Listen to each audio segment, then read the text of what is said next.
we are looking for some fog that may start settling in and getting a little thick as we move into tomorrow. That's thick with 2 C's and 2 K's, if you're wondering. But yeah, all joking aside, you do need to be careful if you are out on the road early Sunday morning. The density will be reduced. The visibility will be reduced depending how dense it is. What you need to do is make sure you leave some extra time if you are out early Sunday morning. Not that many folks out on the road compared to the weekdays. And make sure you slow down and use those low beams. We are seeing some reduced visibility right now in Brooksville. Not too bad, only reduced by a mile or 2. As we look at satellite and radar here, we have this stalled out front. That's one of the reasons why we have a little bit of fog. Basically, some mixing with that warm, humid air that's been in place. Some cooler air trying to get here, but it's not really going to break through quite yet. And tomorrow, we may be able to get a shower in our area. We're going to break down this forecast in a little bit more detail next few minutes. People out on the road typically on a Sunday morning, but if you're one of those people that will be heading out, or you know somebody that will be heading out, they're probably in bed, right?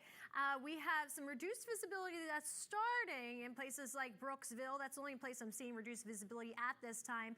But moving into tomorrow morning, just around the 5 a.m. hour, we will start to see that visibility get worse, especially for places like Apollo Beach. You can see that thick fog there, at least with our in-house model. Some of them, those interior locations, so it won't be terrible in some spots. You may be driving, it will be clear, and then bam, you hit a fog bank.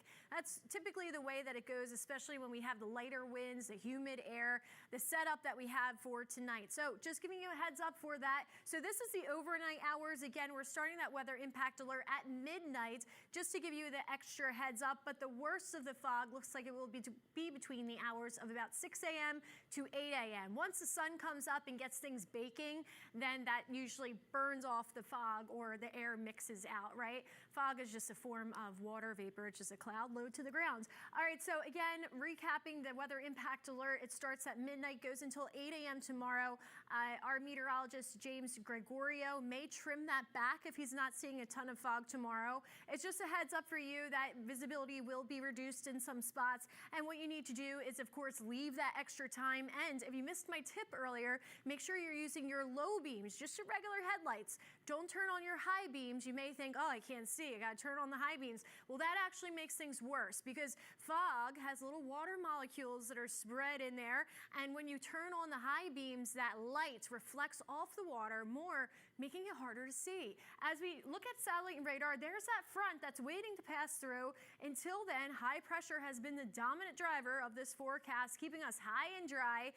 Tomorrow, we likely won't get a ton of rain from that front. Again, winds are pretty calm for tonight. That's adding to that issue for fog. And here's the high res model as we play this out. Moving into Sunday around 6:30. I'm liking this. Here's that front. You start to see that change in the wind direction here. May squeeze out a shower early in the morning, but as we go into the afternoon, this is right around lunchtime, pause just 10 minutes before noon. Not seeing much here. And as we head into tomorrow evening, up to the northeastern side of the state, closer to our friends in Jacksonville, they will likely have a little bit of rain over by I-95 for anybody traveling. Speaking of travel, here's your travel forecast for tomorrow. Be aware that if you are heading out to the west, those four corner states, Colorado, New Mexico, especially those 2 states, they will have a little bit of a wintry mix in some of the higher terrain, some snow possible. Moving over to Utah, Arizona, they will also have some rain. Looking drier on the East Coast, but up by New York, they also may have a wintry mix. For Wednesday in Tampa, one of the busiest travel days ahead of Thanksgiving, right? We will have a few sprinkles out there, a couple clouds, and winds fairly light, temperatures in the mid-80s. We do have a front moving through for Thanksgiving. I want to get you to that. Not expecting a ton of rain, but a nice cool down on the way. Definitely cooler temperatures than what we've had this past week, going back into the 70s, only if it's for a couple of days.